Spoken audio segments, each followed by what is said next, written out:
What is shagging?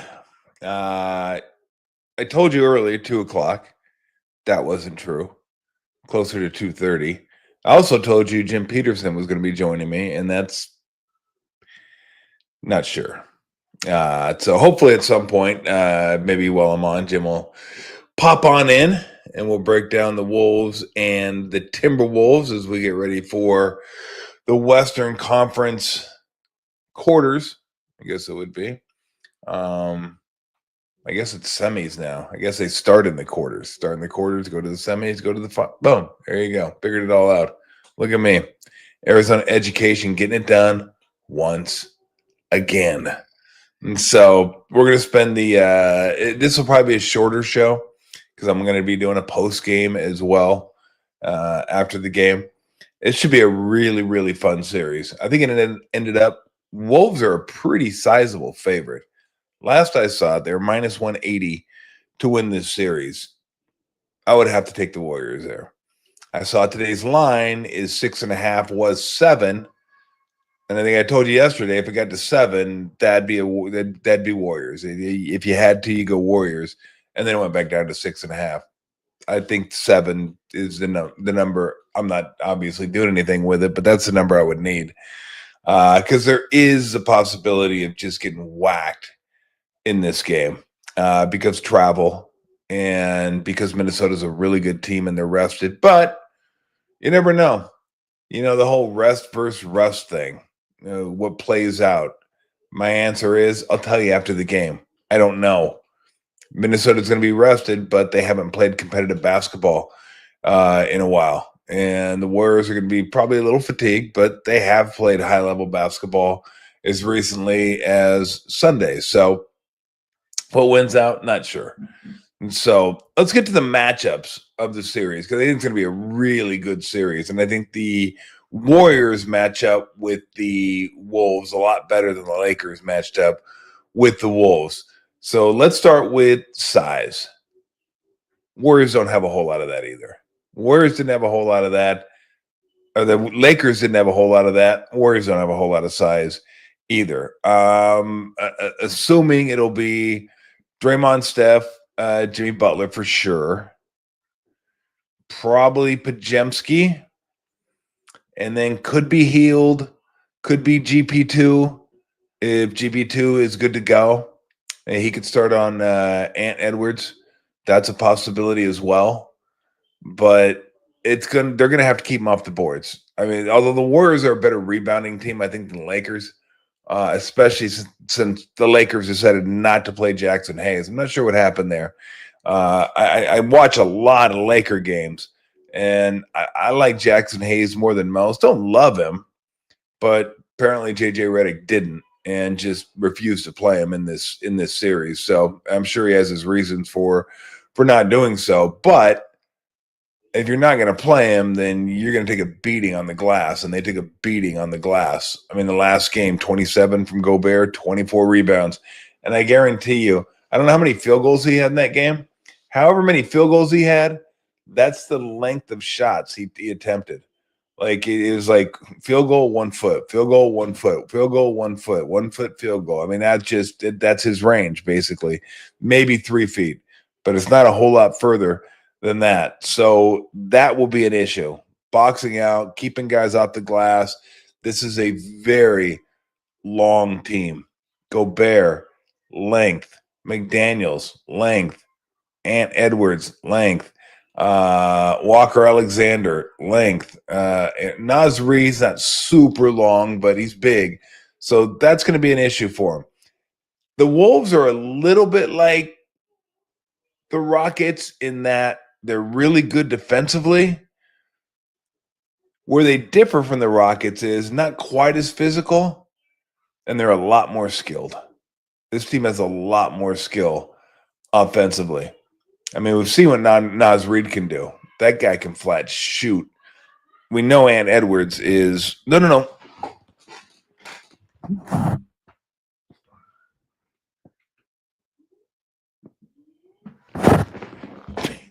Goddamn cats. Pippi shrinking my screen over here. It's like all of a sudden I see the screen shrink and everything else going. I can't trust them. I just can't trust them. There's something about the keys that they like walking on. I don't know, maybe it feels good on their paws, but I'm not as big a fan. Do I want to enable dictation? I don't think I do. There, not now. Maybe at some other point. Not saying I couldn't benefit from some dictation, but at this point, I'm going to say no. And so Naz Reid is the guy that can shoot. Walker Alexander is the guy that can shoot. McDaniels is kind of a key for me in this series because he's probably going to guard Steph. And he's a really good defender, and he is long, and he was really good in the previous series. Not just corner threes, but he got to the rim. He hit some pull-up jump shots. He was really dynamic. So it's going to be Julius Randle had a really good series. I'll get to that in a minute because I think that matchup really favors the Warriors if they want to go with Draymond on him. I don't know that they will, though. So here's the starting lineup, more than likely, for the Wolves. Conley, Ant, McDaniels, Randall, Gobert. So there's your five. For the Warriors, I mentioned the four, but I'm not sure about the fifth. I think if GP2 is healthy, he'll probably start. And the matchups will be Steph and Conley will be on each other. And watch how many times they try to run Steph off a pick and roll. Although Conley will not be on Steph. Steph will be on Conley. Conley will probably be on GP2. That's probably who they'll put him on. They'll put him on the non-offensive threat. But they'll bring GP2 up for a pick and roll and try to get Conley on Steph is what they're going to try and do. And I think the Wolves are going to try to get Steph on Ant, and what they'll try to do if they want to go ISO ball. They don't want to try to, not that Ant can't take Gary Payton second. It's just a lot harder to take Gary Payton second. Obviously, this is what he does. But Edwards, he's just a problem. He's a problem, period. That's how good he is. You put your best defender on him, you can craft your defense around him, and he can still go out there and give you 35. Like, that's how good he is. So what do the Wolves do really well? Shoot the three. They're fifth in the league in three-point shooting percentage. They got a lot of guys. They spread it out. You got DiVincenzo coming off the bench, got Naz Reid coming off the bench, got Walker Alexander coming off the bench. So they got some depth, and they got some guys that can play. They get after it on D. I think they're like seventh in defensive efficiency overall. Not a great rebounding team, but good. Middle of the pack, so they're solid. Don't turn the ball over a ton, and have a superstar. So I think the matchups. Let me get to the matchups on. I think if GP2 starts, it's probably GP2 on Ant, Steph on Conley, maybe Butler on Randall, Pajemski, Healed on McDaniels, and Draymond on Gobert. And the reason for Draymond on Gobert is you love Draymond as a helper. You love Draymond being able to muck stuff up. Now, there is a case to be made that you could even put Butler on Gobert and let him help off, and then just have Draymond on Randall. Because the bully ball stuff that Randall pulled against the Lakers, that didn't happen against Draymond. We saw what happened to Şengün when he tried to bully ball Draymond. Didn't work. And so it just, you can't bully. The only guy that I've ever seen really bully Draymond, there's two, Jokic and Embiid. That's it. And those are like massive centers with all kinds of skill. So, I mean, even Draymond has his limitations. and that's it. But if those are your only two like limitations, then I think you're okay. I think you're doing all right. So I would love that matchup for the Warriors, but I don't know if they want Butler on Gobert. Come to think of it, I'm not sure if Green on Gobert is such a good idea. You might pick up a flagrant or a tech in the first 5 minutes of the game. So we'll see how that plays out. I think as far as the Wolves are concerned, they'll probably want Conley on GP2 if he starts. They will put McDaniels on Steph. Maybe Edwards on Butler, possibly. Randall on Draymond. As I think that's the way it'll probably work out. And then, although I guess you could have Gobert on GPT. Now they're not going to put. They're going to try to keep Gobert out of pick and rolls if they can. Now we'll see if Minnesota does what Houston did and put a small on Draymond. So they might put a small on Draymond. I thought Ime Udoka did a really smart thing, putting a small on Draymond and kind of taking away his playmaking opportunities. Because we know the Warriors love to use Draymond in the pick and roll, double Steph, pass it to Draymond, and Draymond's a great decision maker. So they put a small on him. They just switch it. There was no throwback to Draymond. And therefore, Draymond didn't have the ball, and he wasn't able to make a lot of plays in that series. We'll see what Minnesota does in that regard. But I think it's going to be this is going to be a tough one. Like, if you get this one, then you're off and running. You get this one, you're off and running. You lose this one, okay, whatever. Just get one. You just want to get one, kind of slow the momentum down of the Wolves, who are feeling pretty good about themselves right now. And I went back and looked. I know the Warriors are 3-1 against the Wolves. Who cares? Doesn't matter. I looked at the starting lineup last time for the Warriors. Like Wiggins was part of the starting lineup, and I think Schroeder was part of the starting lineup. So it's like that tells me nothing about how this is going to play. And the Wolves are a lot better now. We know the Warriors are a lot better since they got Butler, where the Wolves are a lot better the last month or so of the season. And that's one of the things I wanted to ask Pete was, kind of getting Randall and DiVincenzo took a little bit of time to get going. Now it's going. And I'm wondering, when that was, how it happened, what they both bring to the table, because they're a lot better the last month and a half, 2 months of the season. And this is going to be a difficult, difficult challenge for the Warriors. But you have Steph, you have Draymond, Steve have all been there before. They've all done it. And now the addition of Butler has been to the finals a couple times. So I expect this is going to be a 6-7 game series. And I be a coin flip for me, which is why if you're getting plus money, that's why I take the Warriors, because I think it's a pretty even matchup. The Wolves have the home court advantage. Steve does a fantastic job. Finch does a fantastic job. I just think both these teams have a lot in common as far as their coaching staffs and not their identities being similar, but they have an identity and they stick to it. And they both have a superstar, flat out superstar. Steph may not be what he once was, but he's still pretty damn good. And then Anthony Edwards is on the rise. Like, I don't even know if he's reached his potential yet. That dude's just you want to talk about a guy that can get to the hole and smash it on you and still hit 5-6 threes. That's a different kind of cat right there. And so we'll see how this plays out, and we'll do a post game tonight.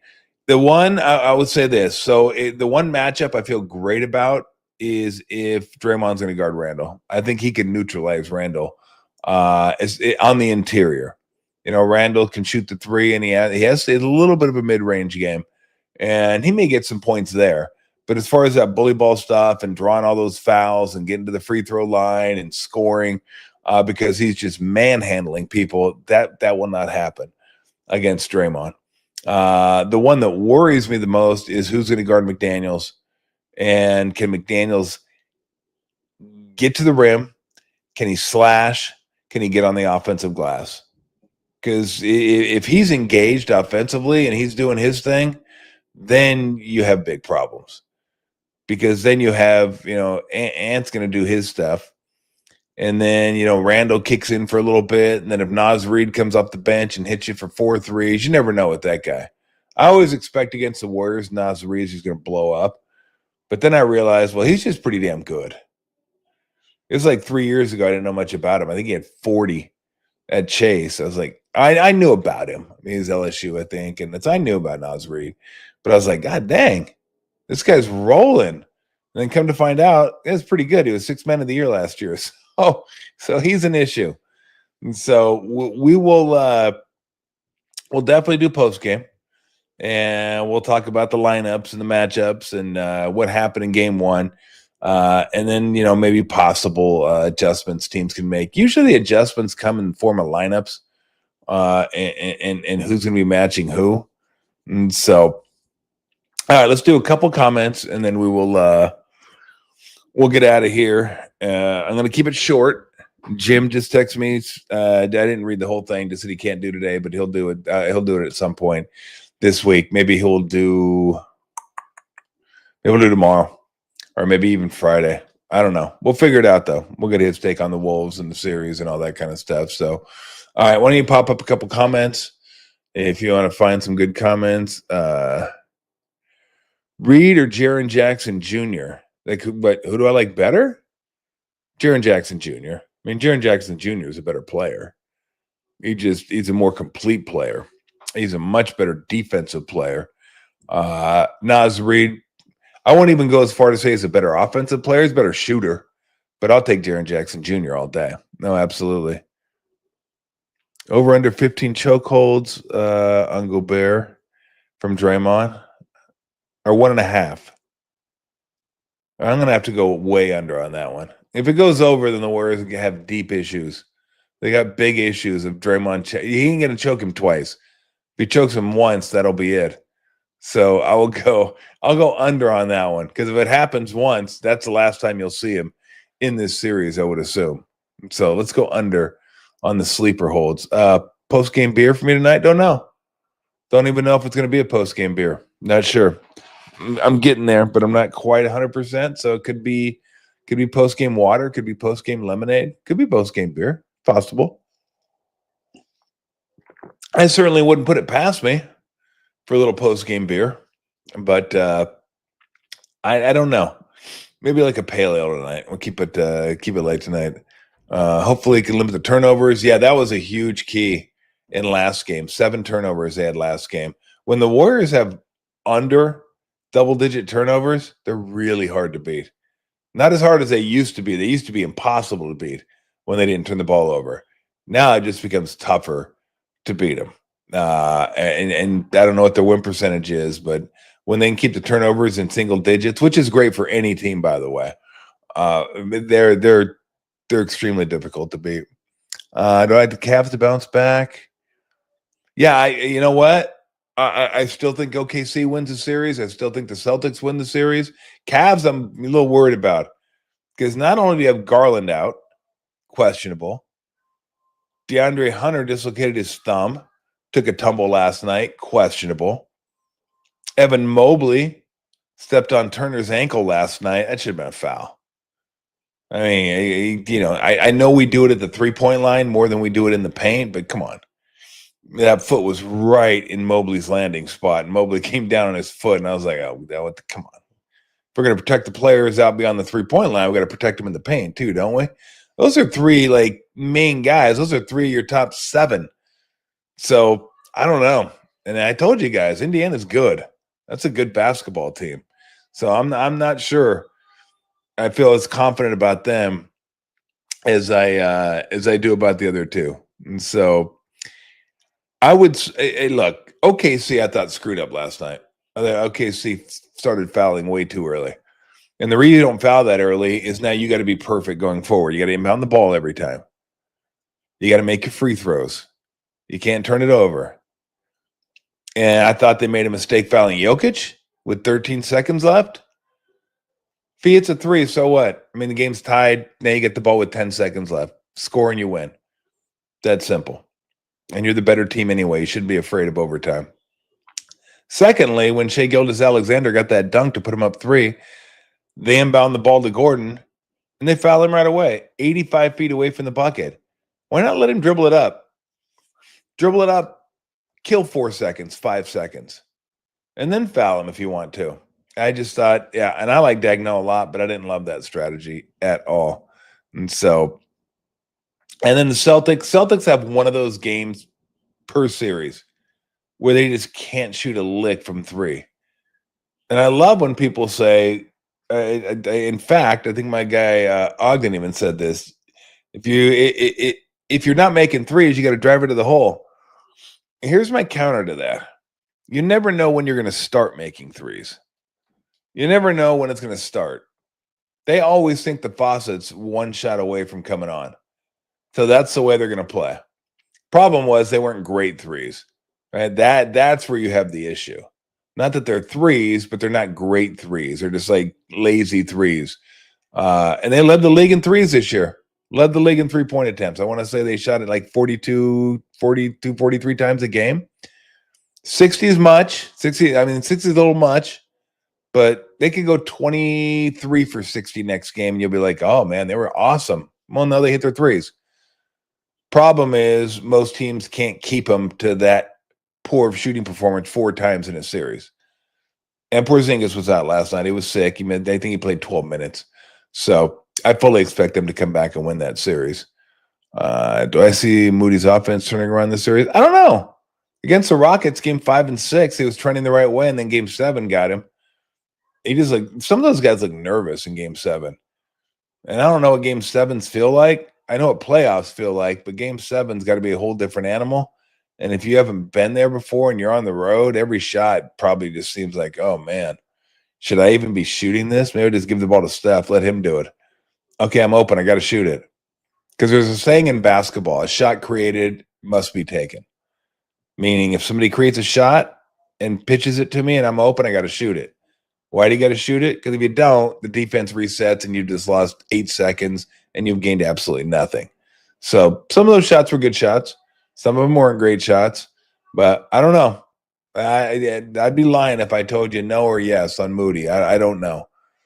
It'd be great if he got a shot going. But the pressure ramps up each and every series. I'm going to watch Carolina versus Washington at 4. I'm definitely going to watch Oilers Knights. No, I'll record the Oilers Knights. Oilers Knights will be after the post game. So I'll watch the Warriors game and then do the Oilers Knights after that. I don't know if I'm going to watch Carolina. I'll probably watch Cavs Pacers at that point. But I watched some of the game last night. Leafs hang on. I thought for sure we got 4-1 going into the third, and all of a sudden, bang, bang, 4-3. I mean, Florida's good, and they're physical. Man, they come after you. That should be a hell of a series. We'll see how the Maple Leafs goalie is after getting taken to the hospital. I don't know if it was concussion symptoms that he had. I know he was throwing up and was sick. So we'll see how that goes for the Leafs, but that should be a fun series too. But I might watch a little bit of it, but I don't know if I'm going to have time to watch both hockey games. And I definitely don't watch the Knights. I watch the Knights so I can talk to my mom about the Knights. She's a Knights fan. She lives in Vegas, and that's Vegas's team. It's not the Raiders. It's the Knights. And that's what my mom watches. Knights hockey. I don't think she watches every regular season game, but she watches quite a few. And then playoff time, she's locked in. She's locked in on her Knights. I'm not sure if she's following the puck around all that well, but she kind of figures out what's going on. And so I'll watch that one. How can the Warriors contain Anthony Edwards? With everybody. Like with everybody. Bodies. You got to show him bodies. You got to get to the paint. You got to make him draw and kick. And if he's going to go and try to get to the rim, you got to put a body on him. Make it physical. Send him to the free throw line a couple times. If they're hard fouls, they're hard fouls. But once he gets comfortable, then you can't contain him. Then it's just hold on. You could be in for a long, long night. And he's a lot more patient this year, too, than he has been. Like, he doesn't just force as many things this year. I think it's maturity, it's trusting teammates, all that. But he just seems like he's completely at ease out there on the basketball court. Nothing's rushed. He's going to play at his own pace. All right, that'll do it. We're going to get Jim Petersen on this week at some point, I think. And so Anyway, we got to foul up. We got to foul up in the Matrix. I'm gonna have to go back and look at my text. Jim said he said Wednesday, not Tuesday. Well, let me see if I did. He said you go with 2:00 Pacific. Maybe he meant Wednesday. Did I say Wednesday? Well, I'll be a son of a gun. I'm gonna have to go back and look at that. Here I am going, Pete, you good? You good? You good? And he's like, he texts me back, goes, I can't do today. I'm like, what? He goes, you said Wednesday. I don't know. Maybe I did. Maybe I didn't. Well, you know what? We get bonus Jim Petersen tomorrow then. Like, fantastic. We'll do it after the game tomorrow. In between games. That'll be even better. So we'll have a post game. You guys got a bonus show today. Is what you did, you bastards. You got a bonus show. Actually, I just said here, take a bonus show. Not that I don't love coming on anyway, but I wasn't planning on doing a show because I'm going to do a post game show. And then I said, well, if Jim can do it, I'll come on. So there you go. You guys got a bonus show today. So I guess I think the plan is this show's in the can, post game, Pete tomorrow. And then Thursday we'll do post game again after. And then we'll figure it out for Friday, what we're doing on Friday. So, all right, carry on as you were, and enjoy the game tonight. Enjoy the games tonight. Have some hops, and I'll be back with you after the game for a little post game action. Until then, enjoy.